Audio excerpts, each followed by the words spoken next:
Welcome to the Create Next Film Club and event celebrating Converse's Create Next Film project. This project is a part of Converse's All-Star program, a community of mentorship, commissions and funding that aim to create opportunities for young creatives. But I'm Chuckie Online. I have my own podcast, but I also have this podcast as well called JD in a Duffle Bag. And we sit down and have a conversation with a bunch of different, artists, people that are just pushing culture, actors, all of that type of stuff. So I'm really looking forward to having a conversation with John Boyega today. I need you lot to really put your hands together for someone who is stepping right into legendary status.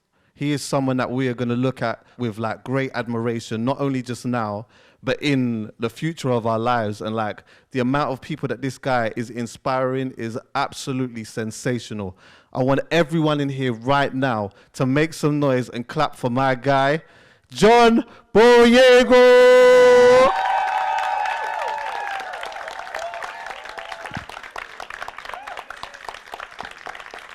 This is the first time we met, literally first time. Yeah, first time. Good fan of the podcast, man, and congratulations so far, bro. Congratulations to you, man. My bro. It's received as well. Hello, everyone. How's everyone doing?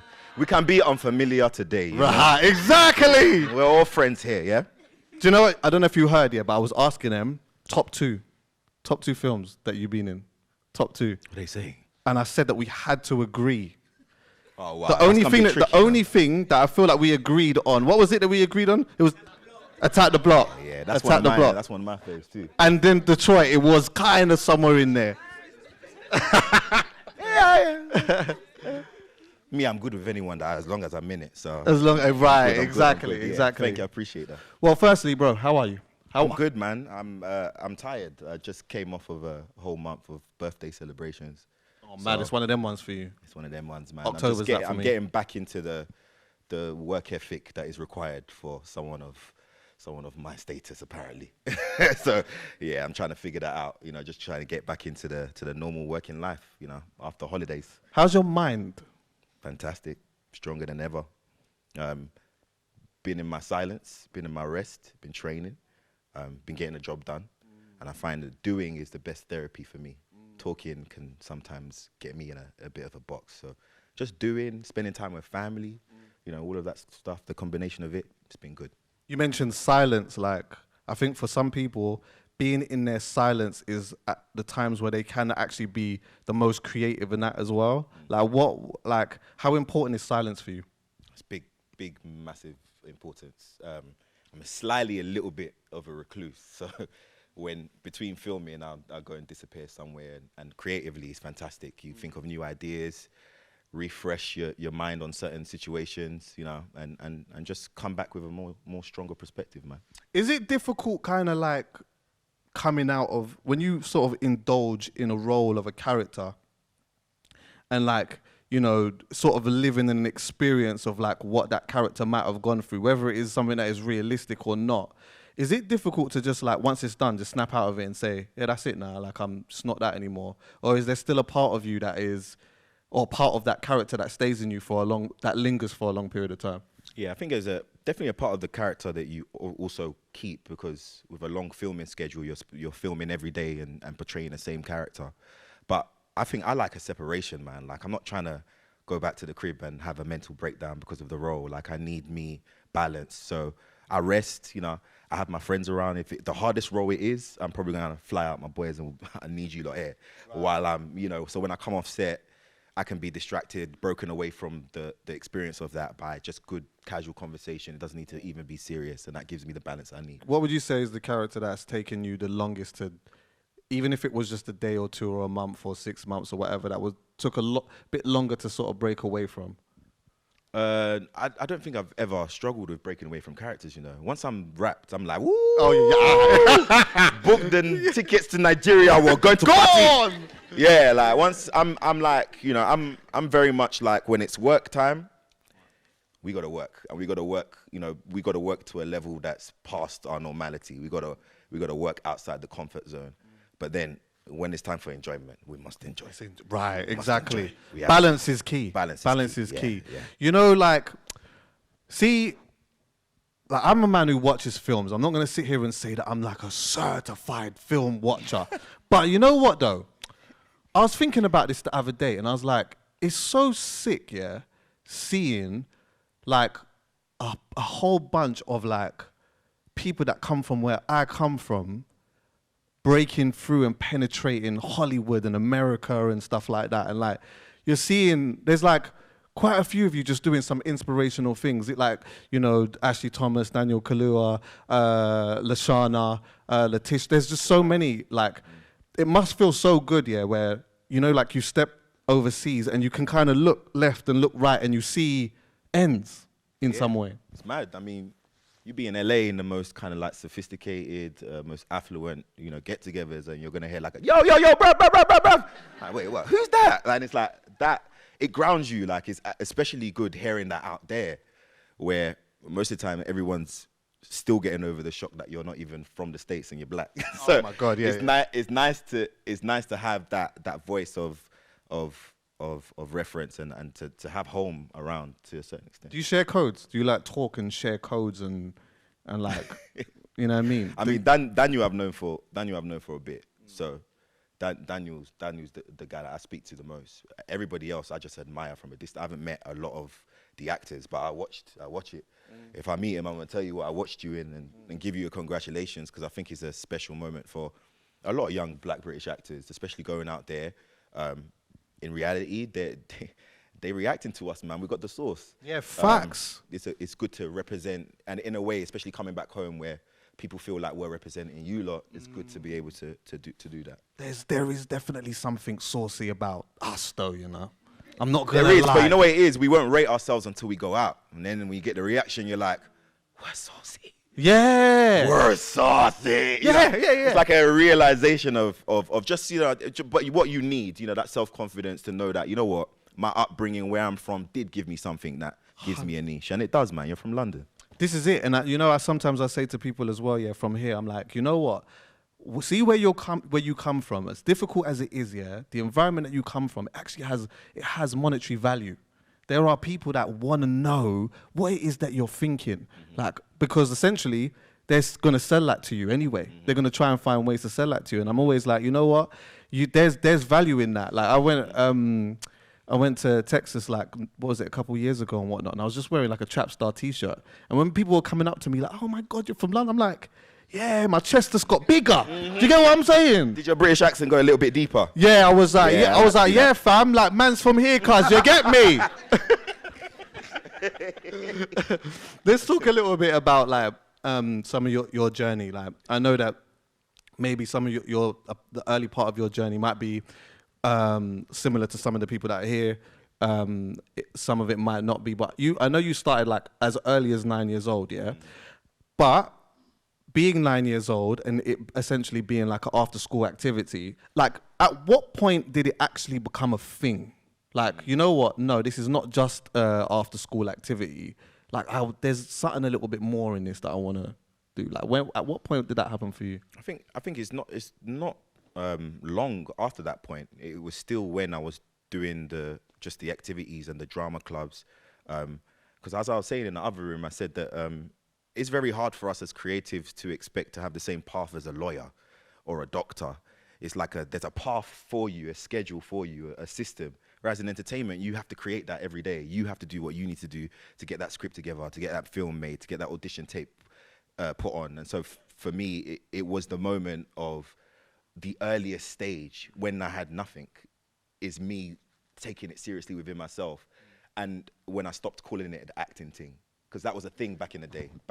I'm saying my days as if I'm older than that. You know, I don't know what the age range is here, but when I was younger, people called it an acting thing because they were embarrassed to say, I am an actor and I am pursuing this, because they didn't want people to go, oh, is that you? Yeah, you know, that kind of response. But when I made that decision, and I was just like, nah, I'm an actor, like, and I'm gonna take this seriously. That's for me when the change started to kickstart. I was like, I'm gonna do this. Was there someone that saw something very different in you and that kind of spoke to you differently and, you know, maybe put you in an environment or whatever it may be? Who saw that extra something in you? First, it was a young director called Teresa Early. She ran Theatre Peckham. There's a little local theatre in Peckham where they had like a lot of creative arts and lessons and stuff.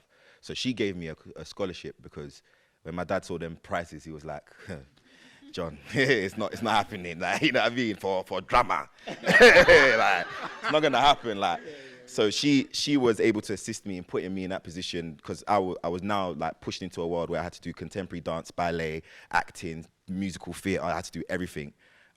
And then it will be Femi Oguns, who's my agent, and basically the only person I work with is me and my boy, basically essentially behind this career that I've been working with for a while. And he discovered me at Identity Drama School. Right. And after the lesson, I had done a scene with Malachi Kirby. Malachi Kirby was my first acting partner in a scene, and I had cheated with Malachi Kirby's wife, and that was the improv that they gave us, and we done that scene, and then by the end of the lesson, Femi was just like, yeah, but we can make history, mate. You can get you auditions and we can get you there and there. We can make history, mate. We can. And I was like, yeah, all right, man. Like, you know, when someone's acting a little bit too much, and when your young days where you're too cool for school. But since then, you know, we went out to LA together for the first time I ever went out to the States. It's just been me and him, you know, putting this whole thing together. Was that difficult, kind of putting that trust in him, though? Or yeah, like, bro. Yeah, you had to talk to my dad. Yeah, like, because, like... Who's this Don just telling you, we're just gonna change stuff? Yeah, we don't do that, like, around here, you know what I mean? Like, just this guy coming out of nowhere, and it's something to do with your future. You know, we all care about our futures here, right? We all have a vision for it. And when someone comes and says that I can help you facilitate that, it's sometimes too good to be true, because we know that on a day-to-day, we don't get to meet those kind of souls or to benefit from the consistency of them. But Femi was on my case. He was just like, yeah, I really feel like you could do something with this. I really feel like we can hit like the States with this. Like, we could go and be global. And I was just like, yeah, I can, but like, I can. You know what I mean? Yeah. At that stage, I was like, yeah, I can. Because also I didn't understand the power of collaboration. I was just more wanted a good deal over whoever was partnering up with me. But I guess through that connection, I just realized that, there's a element of humility. There's a bravery about it that you got to have before you start something seriously, and especially when you're starting with someone that you don't necessarily know, that you don't know if you trust them. So it's a massive step, you know. Yeah, it was a big step. But as I said, he had to, it went easy for him. I have a family. Yeah. I am it's not. It's not just you. Nah, it's not just you. There are very many Boyegas all over the world. Yeah. So he had to answer to my dad and in a sense negotiate for me to drop out of uni and follow him. So. Drop out of uni. I'm sure that is not easy to tell a Nigerian.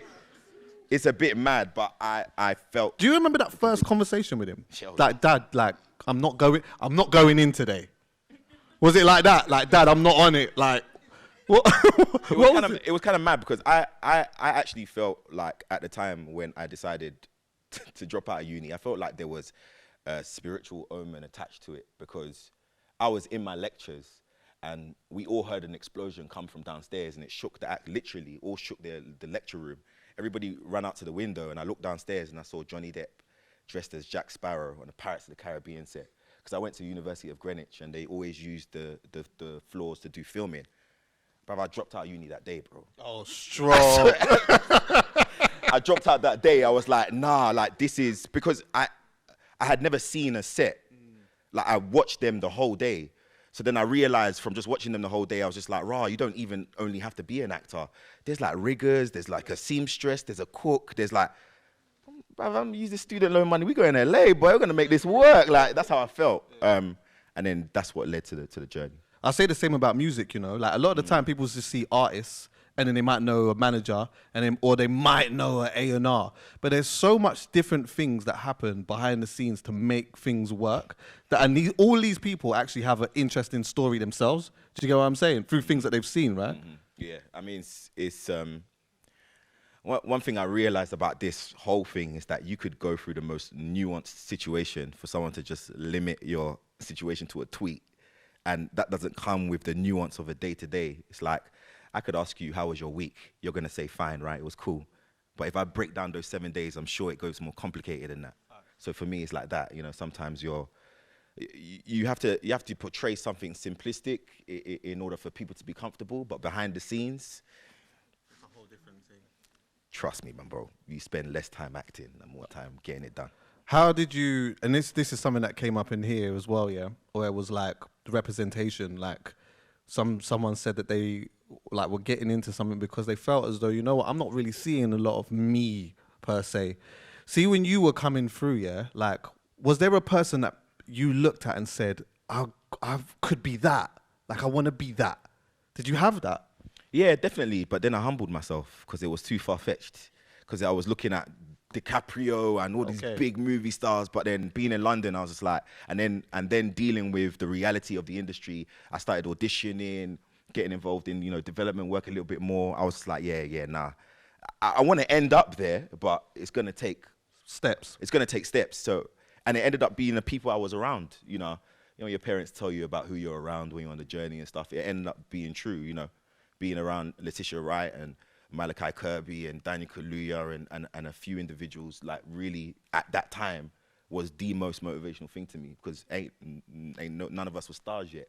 And so, but it's like I could see it before it even happened, and that was just motivational for me. So definitely in my spare time, keeping those kind of people around me. I know that there's an evident change, but the first part where life started to change for you, that first bit, when it's like, oh, you know what, things are really happening. What was that for you? I think it would be my first day filming Attack the Block. That's when I knew that, you know what, I think my man, I think there's something in this. There's something promising in this, because it was just seeing the cameras on the crane, and I was like, right, they're using real money, like this is it's like a proper film. Like I had to just like get my mind around that. And once I did, I was just like, like this could be potentially the start of a career. Like maybe, I hope the film does well. Yeah. I heard you say that like Law and Order was like one of your favorite or best performances. Do you still feel like that? Well, obviously I've done more since Law and Order. But No. You said this like 4 years ago. Yeah, but I think I was slightly, doing banter, like. But, oh, okay. yeah. I mean, it definitely, definitely was written in as something that was supposed to be a historical role in the history of Law and Order UK. But it was a £1,200 payment. Well, I hear that. And that went. I got an iPhone with that. So it came in handy somewhere. you feel it at the time, you know what I mean? When that check first goes through. I got that first check, I was just like, right, I'm rich now, 1,200. No one can chat to me. Wait, could you get a case with that? No? Could you get a case with that? Or you just buy the phone one time? What do you mean a case? But you just walked out with the phone with no case, my brother. No case. No, I got the case too. Oh, strong. Okay, the screen protector. Okay, yeah. I could afford it. 1,002. The numbers, man. Numbers don't lie. But the significant change obviously must have been around the Star Wars stuff, right? Oh yeah. Massive, like obviously there's so much. I think even before, like when I was auditioning for Star Wars, I knew that maybe there was something that was going to happen. Like I didn't know whether it was going to be Star Wars specifically, because at the time of auditioning for Star Wars, which was near enough a 9-month process, a lot can happen in 9 months. Of course. Other films showed interest, and I had to like literally make a choice to stick with Star Wars, even though I didn't know they were going to tell me yes. So during auditioning for it, I had been called about Power Rangers. I had been called about various different. Zack Snyder called me about Justice League to play Cyborg. I had been called about a lot of things, but Star Wars won't tell me whether I'm in it or not.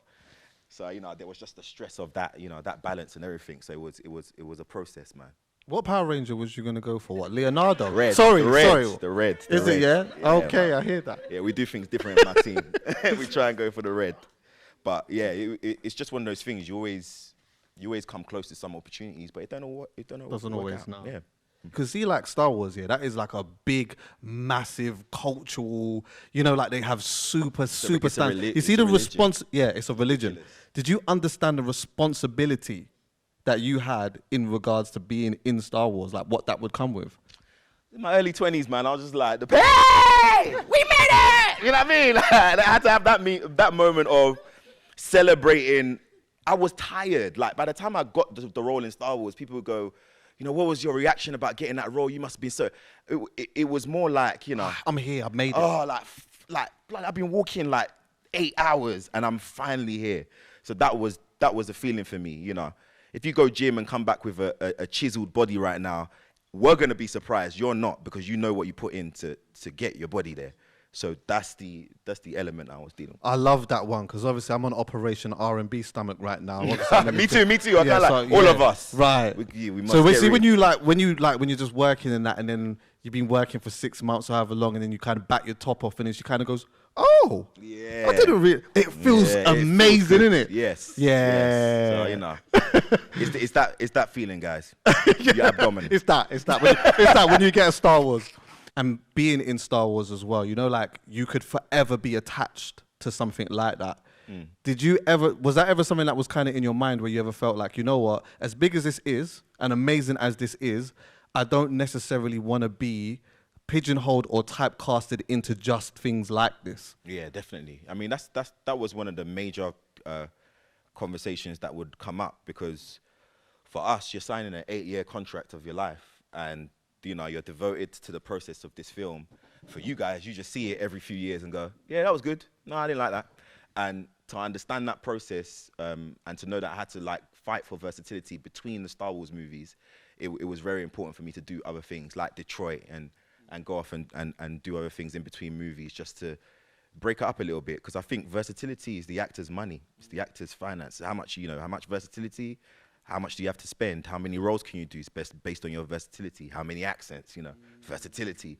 So I wanted to just really explore that while I was still doing the big Star Wars stuff. Hence why I went back on stage and done some TV and stuff like that. Yeah. The accents thing is interesting as well, because I do remember at a point there was like this light conversation that they were having in America about like black British actors playing doing American roles and stuff like that. And it was like, it seemed to be somewhat of a debate. Like, did you hear that? And like, what kind of was your take on that, if you did? Yeah, I did hear about it, and I think my response has always been used as a quote, like I was angry or something, but I wasn't. I just wanted everyone to stop fighting on Twitter. Like, this is not the forum to have such a nuanced conversation. Why are we limiting this conversation to Twitter? You know, and it needs to be a conversation with heads of the industry, because we need to be educated about what we're going into, you know what I mean? As well as they need to be educated about what they're accepting. So I feel like I've only wanted the discussion to be as healthy as possible, because to be fair, going to the States, they show love. I'll be real. They show love on set. I've met the most nicest people, you know, the most collaborative people. And the last 3 projects I've worked on have been really, really black. Yeah. So, you know, and everyone's been chilled and everyone's been cool. So sometimes I'm like, the unity I'm seeing on ground might just reflect a part of the industry that maybe the naysayers don't have access to see. Because if they saw it, they'll see that most of it, everyone actually shows each other love. So yeah, just know that when you're going out there. I don't want you lot going out there with the thinking. AK. Right, yeah. You know what I mean? Yeah, but it's mostly love, yeah. You know, like, on a separate one, the thing that I probably really respect about you was that, like, you really at a point was very ready to put your career on the line to say and talk about some stuff, yeah? You're really, like, your mind is in a certain place and it's kind of always there, no matter how you elevate within this, yeah? But when you was really vocal about, and being very vocal about your experience as a black man and, like, just trying to cut through in that industry, did you feel a shift in energy towards you afterwards? Yeah, I loved it. Yeah, because I realized something throughout the whole process. I was like, I don't want to work for the next man just because he's the next man. Like, I want to filter out the people in this industry that are for me. And that's exactly what happened. And if they're not, it doesn't it's not really in line with what I'm doing. It's no hate, but it's just like, we're just on different paths. But it comes with maturing as well, man. Just sitting down and just thinking about things. All of that for me was meant to happen. I don't regret one single thing. God brought me back and was just like, you're doing it in life again. I'll probably do the same thing. Right. And in realizing how much people now spoke to me as a real person. I don't get acted anymore because some people think I'm real, you know? So it's a good it's a good position to be in, where it's like, we can have much more of a nuanced conversation now, because those issues that I did mention, and now it's not just an elephant in the room. And hopefully by the time you transition into this industry, it'll be a conversation that you're allowed to say, hold on, I feel uncomfortable about that.